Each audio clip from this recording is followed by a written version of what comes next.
Czarie and welcome back to my YouTube channel. I know it's been a long time since my last vlog kasi honestly naninibago talaga ako sa buhay college kahit freshman pa naman, pero talagang challenging siya kasi online class kami and maraming inaatupag ako at hindi naman sa academics din at iba naman mga priorities. And I decided na mag-stop muna ako ng pag-vlog at nag-focus muna sa mga importanteng bagay like my academic stuff at marami pang iba. At ayun, naghintay na lang ako na mag-vacation time at matapos yung klase namin, and finally vacation time na, and nag-decide ako na magbalik ng vlog kasi marami din nagtatanong. Maybe some of you also ask me na why not hindi na ako nag-vlog o nag-update. So yeah, and I'm happy na nagbalik na ako, and yeah, stay tuned of many contents to come. So let's get into the video. Today's video is gonna be special because we all know that June is the month for the fathers. And today, allow me to introduce to you my one and only father, Daddy Czarie Torres. Say hi naman dyan sa ating mga viewers. Wow. Magandang araw po sa lahat. Narito po kami, kasama ko yung anak ko. Sana hindi ko gusto dahil para sa akin parang hindi masarap pakinggan yung anak na mag-interview sa atin. But finally I realized that she did the best, moment for me being her father. Yeah, you're welcome. Alright, so are you ready, Dad? Ay, yung puso ko gumaganyan. Bakit narito ako? I don't know how to answer those valid, questions from her. Wow. I try my best. I try my best to answer it so that she will be happy with it. Yeah. All right, let's start. Yeah. Sige, ready? Yeah, I am now ready. Pero wow, takot ako. Takot ako kung ano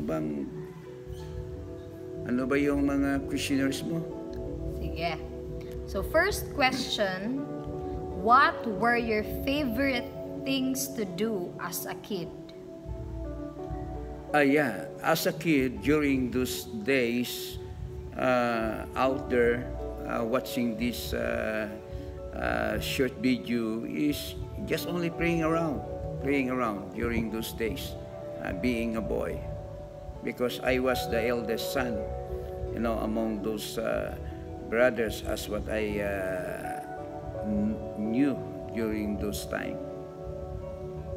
Next, what did you think you wanted to be when you grew up? In my mind, when I was yet a young boy, I want to become, an army. Wow. An army, because if you were there, wow, you would have the same desire or thinking to become an army during those days, during the time of Marcos. No, there was always fighting between Muslim and Christian. That's right. Yeah. Next, what do you remember most about being a teenager? Yeah. Wow. Kalukuhan yon, mga kapatid. No? When somebody backs me, wow. Punch you. Yeah. So I couldn't, afford to fight him because he's taller than me. Then malakas yung katawan. So it became unforgettable experience until this day. Yeah, it's very painful on my part. Buti naman hindi ka nabugbog ng sarado. Ang ginawa ko, I remain humble myself, in order to avoid trouble with that guy. Wow. Yeah. All right. Dapat po. Yeah. What was the most difficult thing you went through as a child? The most difficult thing when I was a child to go to the school, because our house is very far from the school, so you have to walk.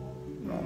And there are maraming mga aso sa daan. Takot ako sa mga aso. Malaking mga bunganga. Yan po. Takot ako. What was your first job and how did it go? My first job, when I was yet a young boy at the age of 13, 14, is weaver. No? Weaver maker to fix the chair, the table that is made of plastic. Yeah.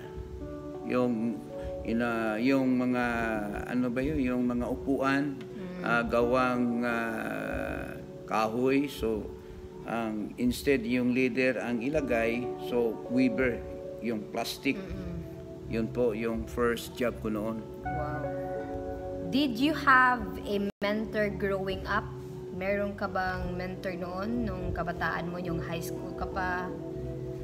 I never experienced to have a mentor during those days, because sa kanilang paningin ako po ay very strict yung personality ko, because I am a person of a few words, so they cannot approach me in order to mentor me.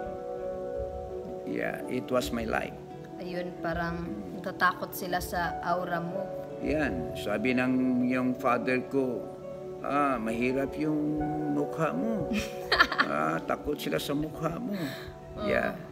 Ayun. I heard that many times to my parents. What's one thing your mom or dad always used to tell you growing up that turned out to be true? My father and my mother always reminding me, he said to me, Toto, you need to be humble all the time, be calmative, because you have a strong personality. Wherever you go, you need to respect those people. You have to say, magandang araw, yung mayroon tayong politeness. O saan ka makatira na bahay, you need to help them in their work in the kitchen, something like that. That's right. Is there anything that you wish you had asked your parents but you haven't? Yun. Yeah. I cannot afford, to open up or to pour out before my mother and my father during those days. Yung takot ako na makikita ko yung mother ko at saka father ko na nasa loob ng casket. Kabaong. Takot ako. So, sabi ng mother ko, Toto, why are you crying? Why are you crying? I was crying, those days, but I did not tell them that the reason or the cause of my crying, that I cannot accept that I can witness then dead inside the casket, yung tinatawag nating kabaon. Yan po. Nasakit sa puso ko yun. Pinaghirapan mo ako maraming tanong. Please understand me, my friends out there, because this is my first time that my daughter. Baka iiyak ka ngayon ha, kasi nabanggit yung father and mother. Yeah, almost 7 years I cried when I lost my father and my mother. But right now, praise God, I'm able to manage myself. Yes. Yeah. So, sa mga next naman na questions natin, Dad, is more on naging tatay ka na, naging father ka na, at meron ka ng family, and you have us. Yeah. So, next question is, how did you meet Mom? And and know that she was the one? Again, how did you meet mom and know that she was the one? Yeah. Paano mo nakilala si mami? During the youth camp, there in Davao, I meet her, but it took a lot of time praying unto the Lord, fasting unto the Lord, that God would give me a right woman, your mother. Yeah. So from Cebu, when I went back to Davao, then attended the youth camp. Come. It was the perfect time. It was the perfect, venue that I found her. Wow. Wow. When I saw her, mayroong pumutok sa puso ko. Wow. Wow. Mayroong pumutok sa puso ko, mga kaibigan dyan. No? So I could say she's now the right woman for me. And not only that, it confirms because her name is Jane. Jennifer. And, the official name is Jennifer. And then my official name is Tarsiano. But our nickname, the nickname of your mother is Jane. And then my nickname is Tarzan. So, wow, this is now the perfect time, the right woman for me. And not only that, I've been asking the Lord that the woman whom I marry should be an Ilocana. Wow, Ilocana. Praise God, yeah. But those days, before I discovered that she's Ilocana, I was thinking, to break our relationship. Because in my mind, she's Cebuana. But I was surprised. The Lord intervened. My mother-in-law, she said to me, Pastor, Ginny, her father is Ilocano. So I was so amazed. Then I said, wow, she's now the right woman. Wow. She's now your mother. The right one, diba? Yeah. What was one of the hardest moments you had being a father, and why was it hard? During those days, the hardest one is how to survive. Because I don't have a job. Because my job is, bringing the gospel out there, for the people who need salvation. Very, very difficult, very, very hard until such time when you were born, your lack of 2 months, you are premature. So it's hard to find, a milk intended for the premature child like you. We got us. Yeah, it's very unlimited, I would say product, to have that milk, pregnant milk. Very difficult. But praise God, here you are now. You're trying to interview me. Wow. Praise God. Next. What was the most challenging part of raising me when I was a baby? Ano yung pinaka-challenging na part na yung lumabas na ako sa... Yung the challenging part when she was born, as what I have said, she's only 7 months. We don't have money. We don't have budget. She was born there in a perpetual soccer, and then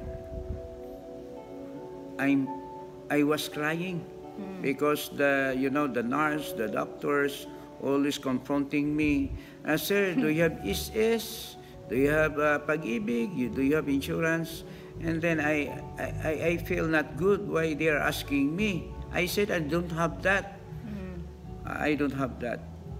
So it was very challenging part on me back those days. Did you first want a son or a daughter? Yeah, no, it never came into my mind. No, as a son or the daughter, the most important for me, I have a child. Wow. Wow, I have a child. But I am so grateful to the Lord because I have a son, I have a daughter like you. Wow, very talented. Wow, faithful unto God, both of you. How did you prepare when you knew that you were going to have a baby girl? Nung nalaman mo na meron ka ng pangalawang anak na babae. So when I knew that I had a baby girl, I cried. I really cried. Because it's for me, my home is not perfect. I have a boy, I have a girl, but it's very sad to say that I don't have enough budget for her sustenance, because we were so financially disconnected during those days. Yeah, it's very hard. How does or did your role as a dad play out daily, and how is it different from mom's role? So there is, distinction between me and your mother.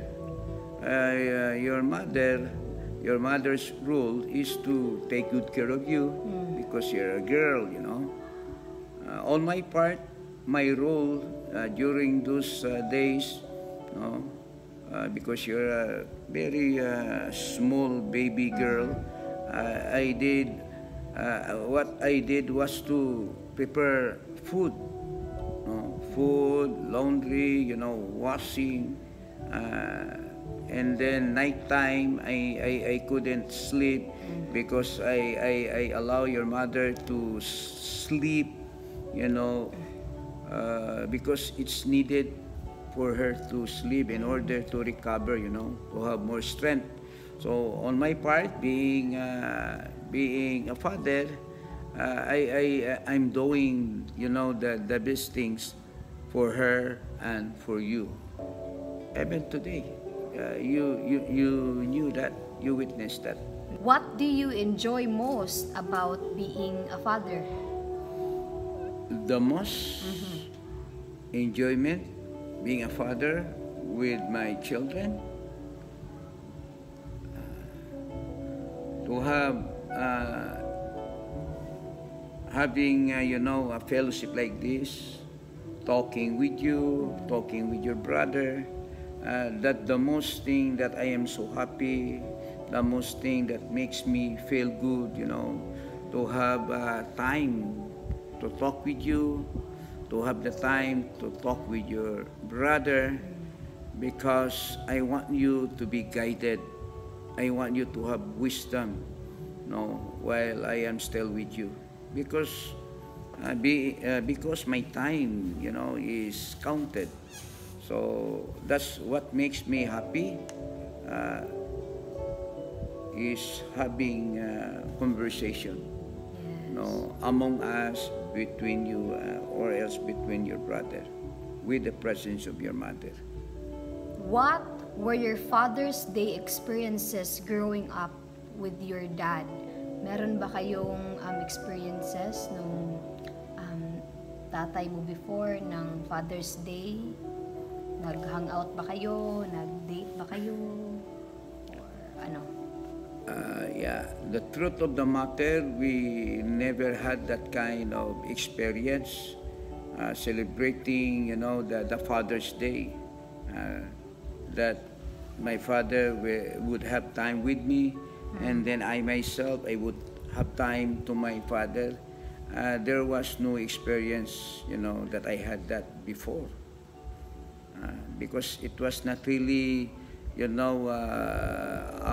are not used to have that kind of celebration,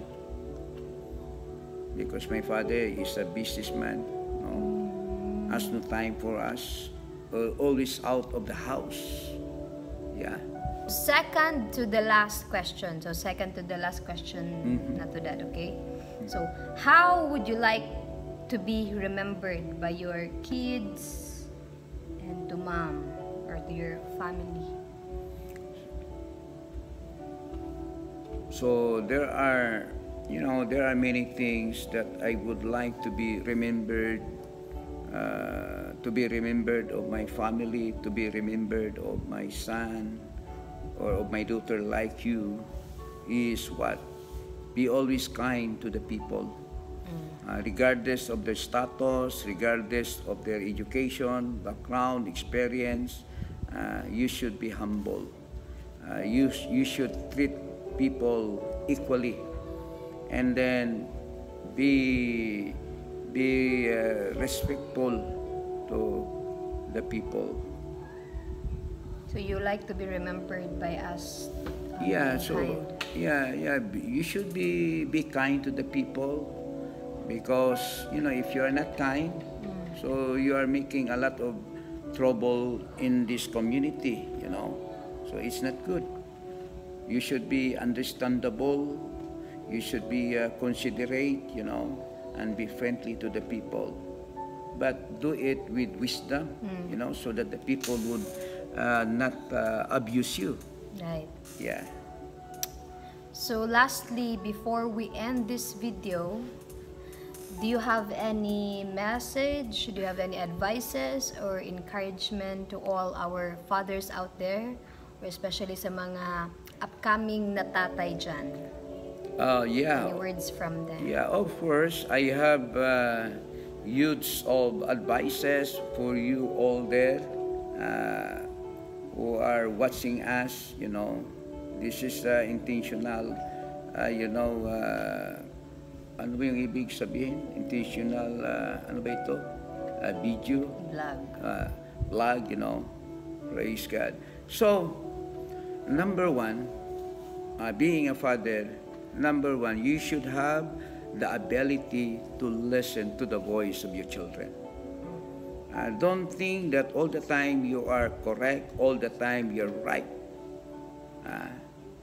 Don't you know that your children, without your knowledge, they have a lot of experience out there. So that's why my advice for you, fathers who are watching right now, learn to listen to the voice of your children, their suggestion, their correction, their word of wisdom. Listen to them. Listen to them. Number two, don't try to provoke your children to anger. Don't provoke them, because they are rational being. They are also intellectual. They have also here. So don't try to provoke them. And then thirdly, you should be understanding. You should understand their failures, their weaknesses, their shortcoming. Number four, parents or a father should have quality time with their children. Because somehow, sooner or later, your son who is still single, your daughter like you, somehow, if you have your own husband, you are no longer under my roof. Yeah. You are no longer in Under my your house. authority. Under my command, because you are now with that somebody. Yes. So that's why, meaning our relationship is not forever. No, it's not forever. So sometimes, yung puso ko painful na wala kayong time sa amin, sa mama mo, sa daddy mo. Malungkot, no? Pero yan po ang dapat yung maintindihan, mga parents, kayong mga fathers, that you have a quality time with your children. And then, second to the last, you should have time to go outside. Ano ba yung tawag? Spend time with your children. To go out, eating, playing. Because somehow, because we parents, we are getting weaker and older every day. So we could no longer manage our our bodies, you know. So while we are still strong, have time with them. And then lastly, be a model. Be a model to them, being a good father. You know how to love their mother, you know.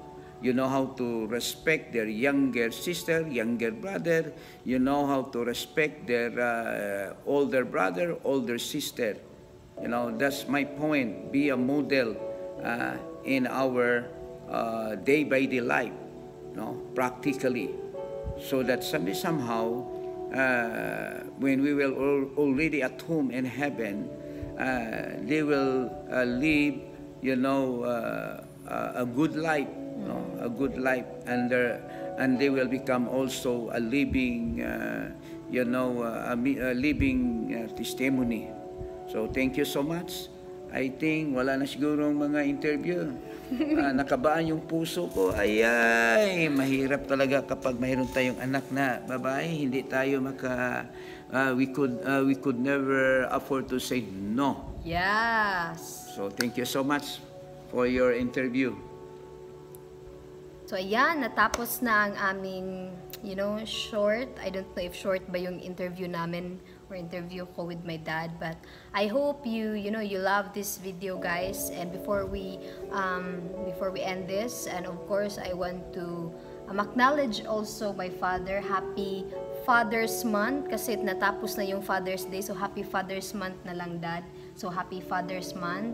And ang masasabi ko lang sa iyo is thank you for bringing me in this world, kasi alam ko naman na without my father wala ako ngayon dito sa mundong ito.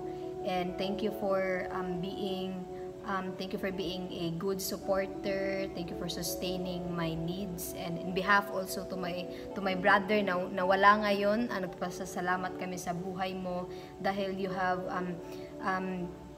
given us a lot of wisdom on how to do things rightly, and marami kaming ipapasalamat pa, pero ito lang sa ngayon. So happy Father's Month, Dad, and we love you, our dear father.